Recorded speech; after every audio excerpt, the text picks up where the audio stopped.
ఎండిపోయిన కర్ర. ఈ కర్ర చిగురిస్తుందంటే ఎవరు నమ్ముతారా? జీవం ఉందా? లేదు. ఏర్లున్నాయా? లేవు. బెరడు ఉందా? లేదు. ఇది అసలు ఫలిస్తుందా?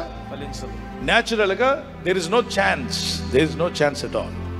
అలాంటి ఛాన్స్ లేనటువంటి, అవకాశం లేనటువంటి ఈ ఎండిపోయిన కర్రను తెల్లవారేసరికే అహరోను కర్ర చిగురించి చక్కని పూలతో కనిపించింది.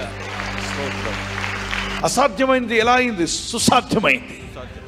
ఈరోజు నువ్వు ఎండిపోయిన స్థితిలో ఉండొచ్చు, కానీ దేవునికి లోబడతాయి. వేరు లేని స్థితిలో ఉండొచ్చు. ప్రభువా నాకు సహాయం చేసేవాళ్ళు, నాకు సపోర్ట్ చేసేవాళ్ళు, నాకు రికమెండేషన్ చేసేవాళ్ళు లేరు నాయన. నా పక్షంగా మాట్లాడే పొలిటికల్ నాయకులు లేరు. కానీ నువ్వు ప్రార్థించి జీవం గల దేవుని సన్నిధిలో మొరపెడుతున్నట్లయితే అహరోను కర్ర చిగిరింప చేసిన దేవుడు నీ జీవితాన్ని కూడా చిగిరింప చేయబోతున్నాడు. You will be blessed. The blessing time is going to come to your life. నీవు దీవించబడే సమయం, ఆశీర్వదింపబడే సమయం వస్తుంది.